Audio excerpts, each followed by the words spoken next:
Hi, this is day number 28. This is video number 2. Good afternoon, I should be saying, but it is now 2000 hours in the evening. That is means that's a 2020 in the evening. That's 8:20 in the evening. My laptop wasn't working, so I'm a little bit late with everything, but we're making it happening, and we're getting the videos out there every day, 3 times a day, because that's important to hold up to what one said one does. So today I begin a new life. Today I shed my old skin, which hath too long suffered the bruises of failure and the wounds of mediocrity. So mediocrity would mean my laptop didn't work the entire day, so I can't do it today. I'll have to do it tomorrow, so I'll just let a day go out. And it's very clear and very, very, very clear that one cannot lose one single day doing the scrolls. 3 times a day is very important.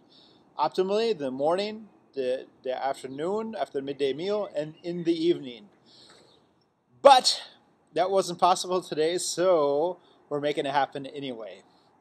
Today I am born anew, and my birthplace is a vineyard where there is fruit for all. Today I will pluck grapes of wisdom from the tallest and fullest vines in the vineyard, for these were planted by the wisest of my profession, who have come before me, generation upon generation. Today I will savor the taste of grapes from these vines, and verily I will swallow the seed of success buried in each, and new life will sprout within me. The career I have chosen is laden with opportunity, yet it is fraught with heartbreak and despair, and the bodies of those who have failed, where they piled one atop another, would cast a shadow down upon all the pyramids of the earth. Yet I will not fail as the others, for in my hands I know hold the charts which will guide me through perilous waters to shores which only yesterday seemed but a dream. You see, and I'm having a lot of fun with this, but I'm just really tired, actually. It's been a really long day. I've been up since 4 o'clock this morning. So it's been a long day, and my laptop wasn't working. So I'm feeling kind of ridiculous. Today I will savor the taste of grapes from these vines, and verily I will swallow the seed of success buried in each, and new life will sprout within me. The career I have chosen is laden with opportunity, yet it is fraught with heartbreak and despair, and the bodies of those who have failed, where they piled one atop another, would cast its shadow down upon all the pyramids of the earth. Yet I will not fail as the others, for in my hands I know hold the charts, which will guide me through perilous waters to shores which only yesterday seemed but a dream. Failure sounds a little bit like Dr. Martin Luther King. Today I had a dream. I have a dream. I have a dream. I have a dream. I have a dream. I have a dream. Yet I will not fail as the others, for my hands I know hold the charts, which will guide me through perilous waters to shores, which only yesterday seemed but a dream. Failure will no longer be my payment for struggle. Justice made no provision for my body to tolerate pain, neither has it made any provision for my life to suffer failure. Failure, like pain, is alien to my life. In the past I accepted it as I accepted pain. Now I reject it, and I am prepared for wisdom and principles which will guide me out of the shadows into the sunlight of wealth, position, and happiness, far beyond my most extravagant dreams, until even the golden apples in the garden of asparagus will seem no more than my just reward. Time teaches all things to he who lives forever, but I have not the luxury of eternity. I'm laughing a lot right here, but this is very, very serious. Time teaches all things to he who lives forever, but I have not the luxury of eternity, and that's why we're doing the scrolls every day for 305 days.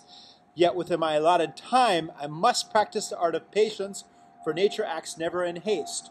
To create the olive, king of all trees, 100 years is required. An onion plant is old in 9 weeks. I have lived as an onion plant. It has not pleased me. Now I would become the greatest of salesmen, and, in truth, the greatest of olive trees. And how will this be accomplished? For I have neither the knowledge nor the experience to achieve greatness. And already I have stumbled in ignorance, and fallen into pools of self-pity. The answer is simple. I will commence my journey unencumbered with either the weight of an unnecessary knowledge or the handicap of meaningless experience. Nature already has supplied me with knowledge and instinct far greater than any beast in the field, and the value of experience is overrated, usually by old men who nod wisely and speak stupidly. In truth, experience searches thoroughly, yet her course of instruction devours men's years, so the value of her lessons diminishes with the time necessary to acquire her special wisdom. The end finds it wasted on dead men. Furthermore, experience is comparable to fashion. An action that proves successful today will be unworkable and unpractical tomorrow. Only principles endure, and these I now possess. For the laws that will lead me to greatness are contained in the words of these scrolls. What they will teach me is more to prevent failure than to gain success. For what is success other than a state of mind, which too, among 1,000 wise men, would define success in the same words. Yet failure is always described in one way. Failure is man's inability to reach his goals in life, whatever they may be. In truth, the only difference between those who have failed and those who have succeeded lies in the difference of their habits. Good habits are the key to all success.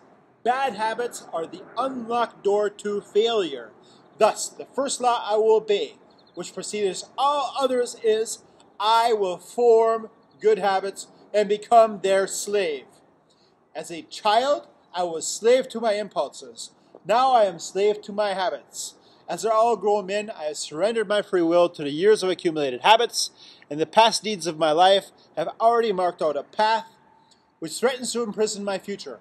My actions are ruled by appetite, passion, prejudice, greed, love, fear, environment, habit, and the worst of these tyrants is habit. Therefore, if I must be a slave to habit, let me be a slave to good habits. My bad habits must be destroyed, and new furrows prepared for good seed. I will form good habits and become their slave. And how will this be accomplished? Through these scrolls it will be done. For each scroll contains a principle which will drive a bad habit from my life and replace it with one which will bring me closer to success. For it is another of nature's laws that only a habit can subdue another habit. You have to have one habit needs to take the place of another habit. So in order for these written words to perform their chosen task, I must discipline myself with the first of my new habits, which is as follows. I will read each scroll for 30 days in this prescribed manner before I proceed to the next scroll. And what will be accomplished with this habit? Herein lies the hidden secret of all man's accomplishments. As I repeat the words daily, they will soon become a part of my active mind. But more important, they also seep into my other mind, that mysterious source which never sleeps, which creates my dreams at night, and often makes me act in ways I do not comprehend. Because it's my subconscious. My subconscious controls about 80% of everything that I do. That's why. Eventually, I will find myself reacting to all situations which confront me as I was commanded in the schools to react. And soon these actions and reactions will become easy to perform, for any act with practice becomes easy. Thus, a new good habit is born. For an act becomes easy through constant repetition, it becomes a pleasure to perform. And if it is a pleasure to perform, it is man's nature to perform it often. When I perform it often, it becomes a habit, and I become its slave. And since this is a good habit, this is my will. Today I begin a new life, and I make a solemn oath to myself that nothing will retard my new life's growth. I will lose not a day from these readings, for that day cannot be retrieved, nor can I substitute another for it. I must not, I will not, break this habit of daily reading from these scrolls. And in truth, the few moments spent each day on this new habit are but a small price to pay for happiness and success that will be mine. As I read and reread the words in these scrolls to follow, never will I allow the brevity of each scroll nor the simplicity of its words to cause me to treat the scroll's message lightly. Thousands of grapes are pressed to fill one jar with wine. The grape skin and pulp are tossed to the birds. So it is with these grapes of wisdom from the ages. Much has been filtered and tossed to the wind. only the pure truth lies distilled in the words to come. I will drink as instructed and spill not one drop. And the seed of success I will swallow. Today my old skin has become as dust. I will walk tall among men, and they will know me not, for today I am a new man with a new life. Thank you very much for watching this video. I hope you had as much fun with this video as I did. And The Greatest Salesman in the World is a very old book from the 60s, obviously. But the principles in the book are true today as they were back then. That's why they're even more important today, probably, than they ever have been, ever. Because without principles, long term, it just doesn't work. Thank you very much for watching the second video of today, and looking forward to seeing you again at the next video. All the best. Peace.